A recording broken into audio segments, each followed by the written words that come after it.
garage to get what he needs from the car.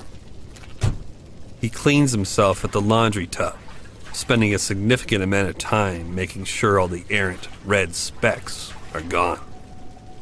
He treats it like surgery prep, which he's done so many times before, holding his hands up in the air once clean for an assistant to put on his gloves. He's a doctor, after all. His children are present when he returns to the living area, watching some cartoon on the television. He slips past them and puts his package up in their room, feeling more like a hairy beast than a man. Something garish and cartoonishly long-clawed, with a great black shadow that covers the entire house. He realizes they're watching The Three Little Pigs when he comes downstairs, and watches along for a moment before interrupting them. "What are you up so early for?" he asks. "Antoine heard a noise," Caroline says. "A loud, awful noise. It woke us up and he was really scared, so I took him downstairs." She tells her father that Antoine was still spooked by his Three Little Pigs rendition, so she turned on the old VHS copy they had to calm him down. She shares that Antoine thought there was a wolf coming to get them, that those noises were him breaking into the house. "Nonsense," Jean-Claude says with a big smile. "There haven't been wolves in this part of the country for years." His children don't look at him. Their eyes are focused on the cartoon images of a pig gathering sticks, maybe for a fire, he supposes. "Would you all like to play a game? A fun game? A game with your papa?" "You're talking funny," Antoine says. "How about you first then, little boy?" Jean-Claude responds. "Why don't we go to find the wolf?"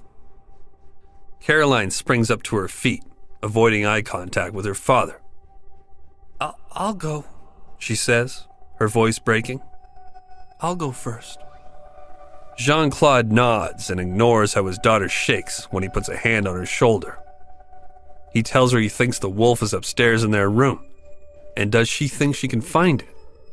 She says she can, she thinks, and walks ahead of him up the stairs. "Is Mama okay?" Caroline asks in a small voice as they pass the master bedroom. "Antoine went to ask her if it was okay to use the television, and he said she's very sick. That's what he said. Very sick." "Oh, she's fine," Jean-Claude whispers. "Everything's fine." In the bedroom, he instructs his daughter to kneel in her bed and wait for the wolf to show. If she doesn't keep looking that one direction, she might get all gobbled up when he finally comes out of hiding. She nods, and he tells himself she's not sobbing when she takes her awkward position on the bed. Then he retrieves the suppressed .22 rifle he borrowed from her grandfather and shoots her in the head with it. The result is clinical, clean. A few base seizures shudder through her body as she falls face forward with her little bottom in the air. But as the last shivering traces of life bleed from his eldest child, she straightens out to lay just like a little lady, in the puddle of blood spreading over the comforter. He finds his son huddled in the corner downstairs, arms wrapped around his knees, lights from the Christmas tree Florence has failed to take down, flickering red and green over his face. All else is shadow. The boy's eyes are clenched shut. His entire body is a hard little ball when Jean-Claude tries to stand him up to get him to play the game with him. He leans down and whispers for the boy to help him go find the wolf. Antoine shakes his head and pulls back, trying to return to the corner. "Now, how are you ever going to grow up to be a man if you just cower in a corner like that?" Jean-Claude chides the boy. "The wolf is inside, Papa. I heard him," he says. "I heard the noises again." Jean-Claude heaves his boy up and carries him upstairs and onto the bed. He is crying when he sees his sister, wondering if she's sleeping and knowing she's not. There is a smell in the room, in the house now, that his young mind understands perfectly. It is the smell of death, the scent of the wolf.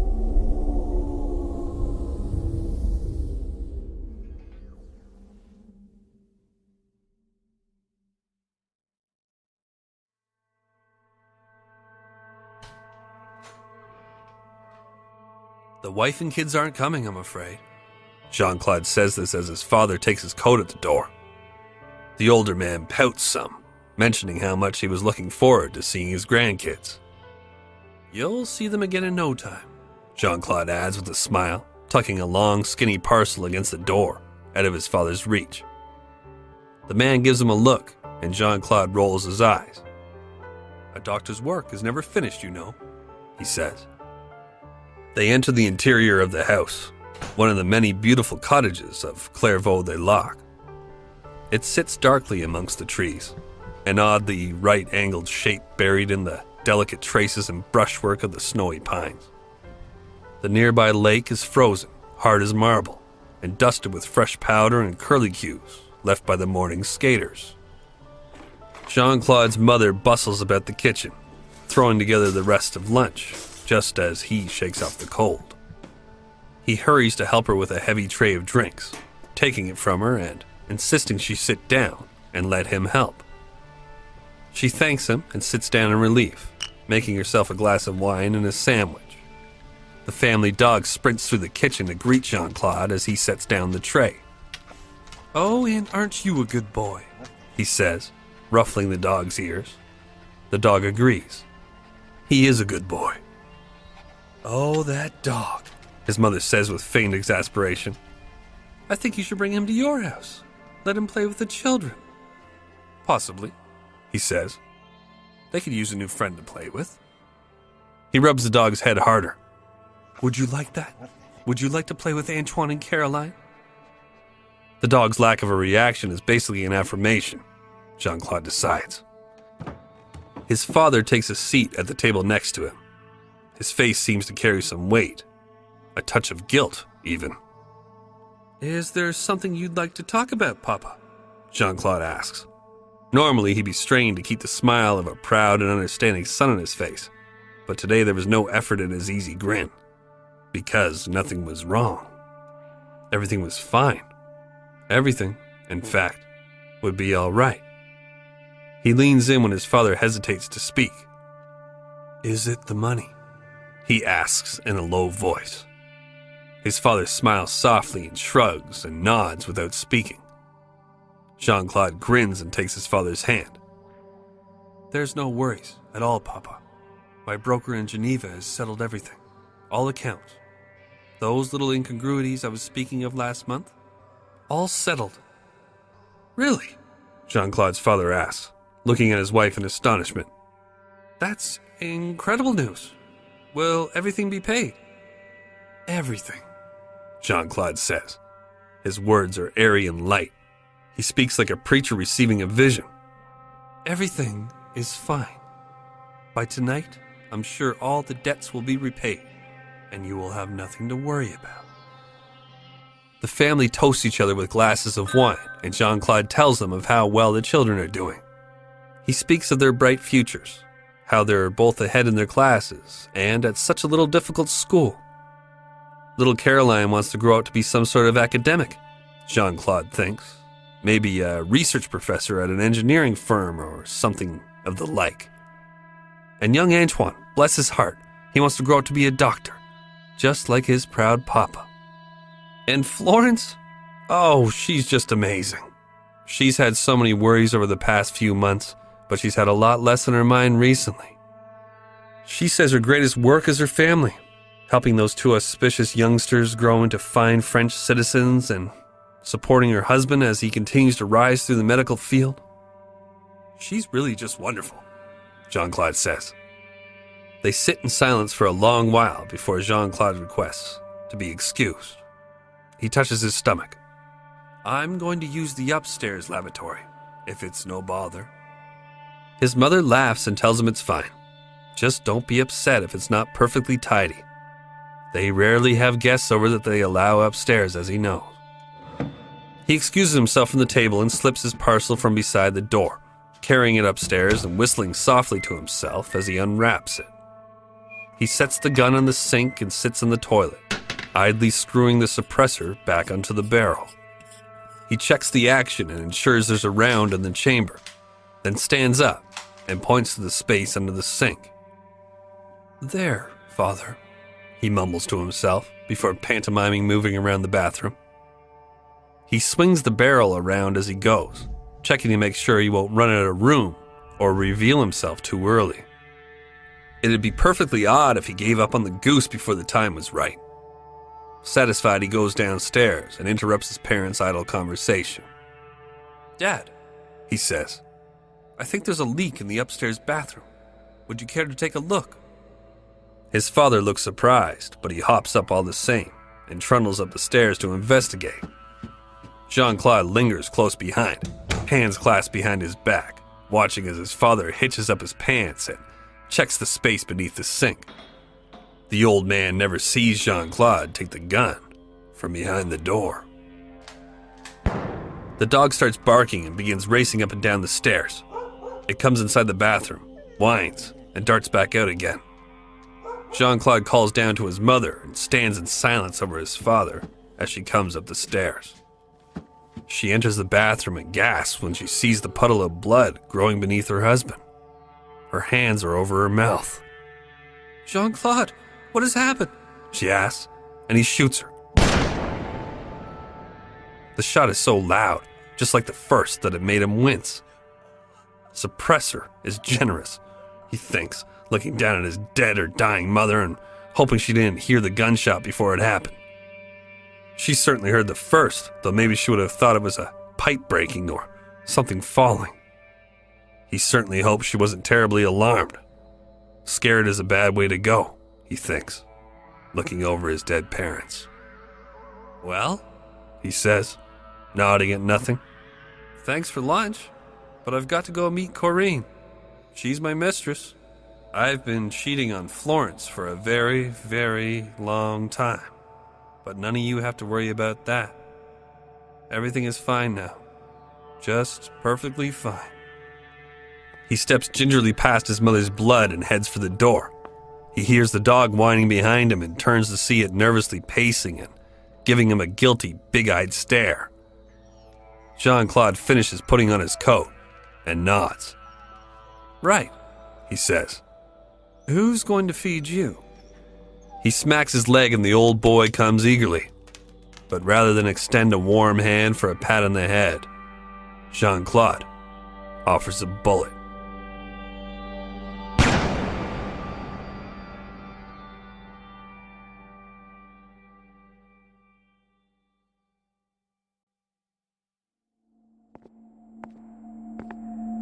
Jean-Claude feels glum as he goes from room to room through the house, splashing petrol over his family. He shakes his head at his children. They've begun to smell especially foul for some reason. Probably the lack of hand washing and daily baths he and his wife had harangued them about before what happened. Florence didn't smell especially good herself, and she'd put on some extra weight since just that morning. Her beautiful face was little more than a memory now. He'd spent a good several hours with her after returning home from his mistress, trying to find the shapes of his wife in all that tacky, congealed goo. Her skin was turning a sickish green color as well, and there were more flies in the house now than there had ever been. He thought that strange. It was January, after all. It's his mistress, Corinne, that's bothered him the most. Of all the people he'd had trouble with throughout his sordid affair, this cleansing of his life's ills, she was supposed to be the easiest bit to dispose of. All those novels he'd read in the World Health Organization library, while he was supposed to be working, had the mistress as the first to go in all these sorts of situations. It was almost to be expected. If you were the woman disposable enough to fuck a man and never have him fall in love with you, then it was only obvious that you'd be the first to die. She should almost have anticipated it, being a French mistress. Mistresses made beautiful corpses and boring survivors. She should, in fact, have been almost elated when he'd stopped on the side of a secluded forest in Fontainebleau. Instead, she'd questioned his erratic behavior and manipulated him into pause. The tourniquet he'd slipped over her head, waiting for him to choke her pleas off. Was he so obvious to her? Of all the lies he'd sold Corinne, the promise to pay back the 900,000 francs she'd given him to invest being the most profitable, she'd managed to see through this final one. He isn't a killer, after all. He is a doctor, a man of mercy and healing. Perhaps she too read fiction and had spotted the signs. Regardless, Corinne had managed, through her blubbering, to convince him to let her live. His mistress had always been better under his pressures than his wife.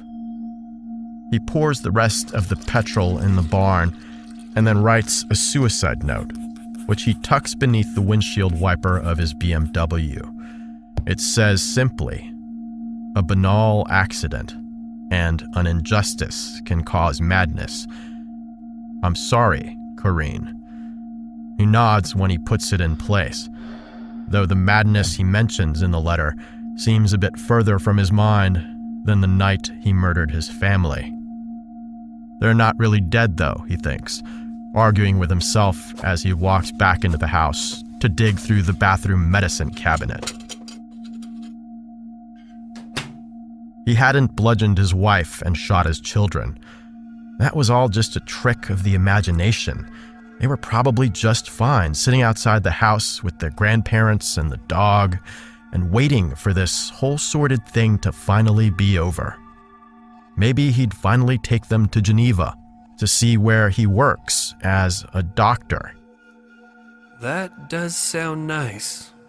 Stopping for a moment with a decade-old bottle of barbiturates sitting in his hand, the label is so old it's yellowed beyond legibility and is peeling at the edges.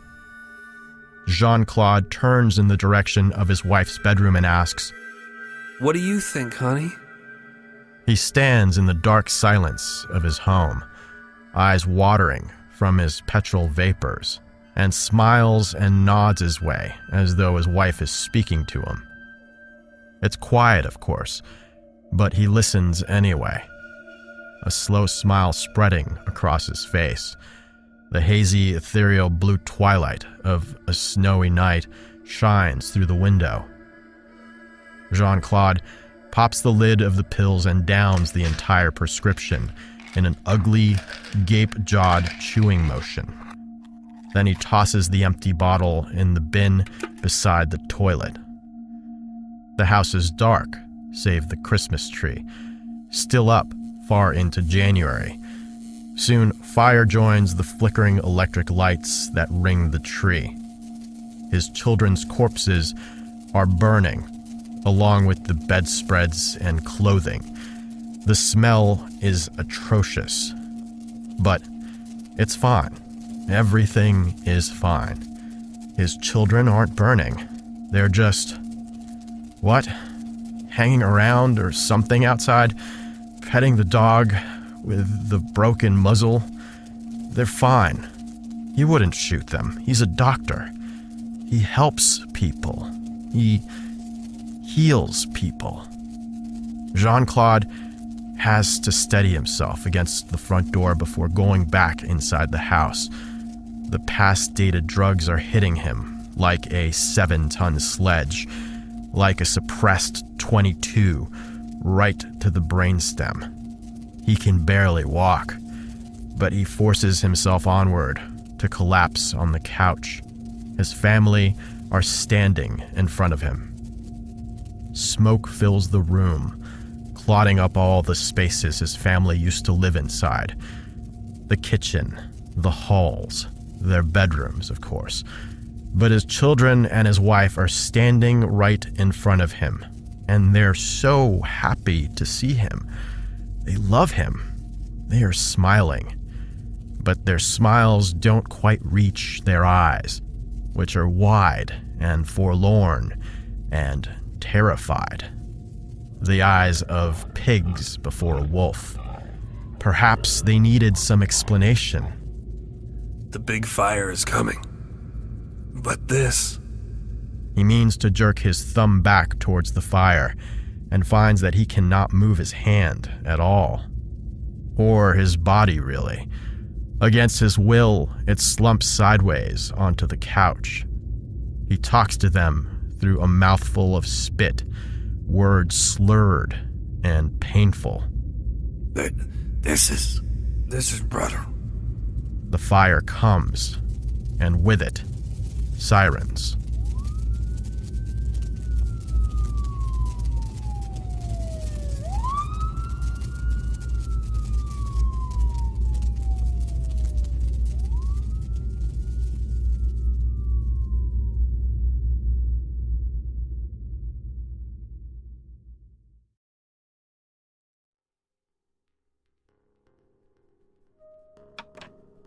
The man on the television speaks with a somber expression.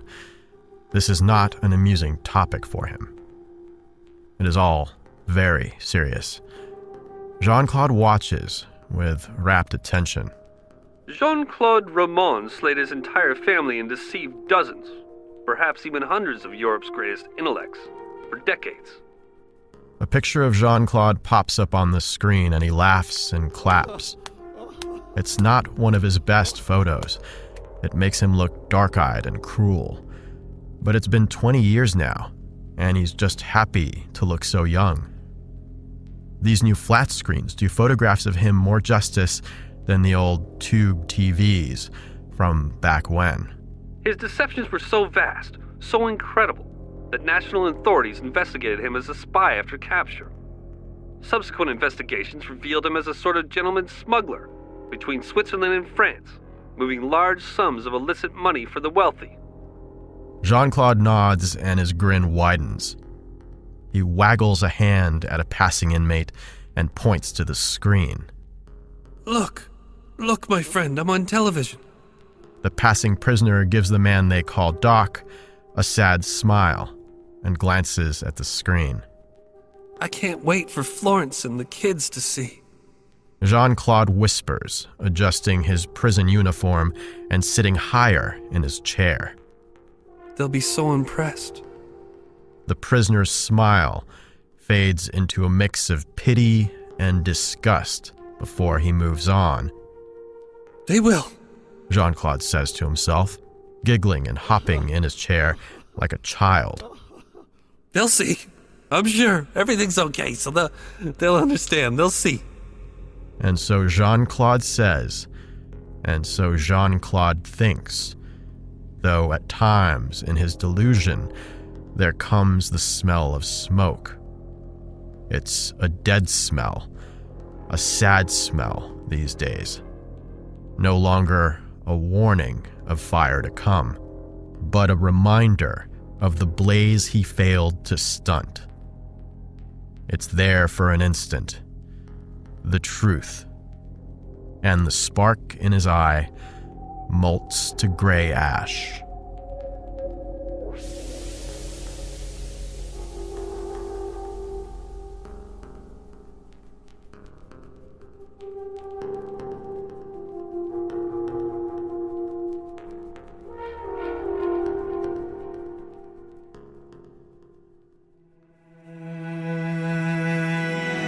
Monstruo is an Incongruity Media production. If you've enjoyed this experience, please subscribe and leave a positive review. You can find out more by searching for Monstruo Podcast on Facebook, Twitter, and Instagram, or visit us at monstruopodcast.com. This show is produced, hosted, and written by Jack Luna and Mike Boudet. Additional writing by Tyler Bell and Evan Ziegelman. Research by Hagar Barak. Sound design and editing by Jonathan McMichael and Robert Ravelli. Original score by Leon Rogers. Art by Denny Ray.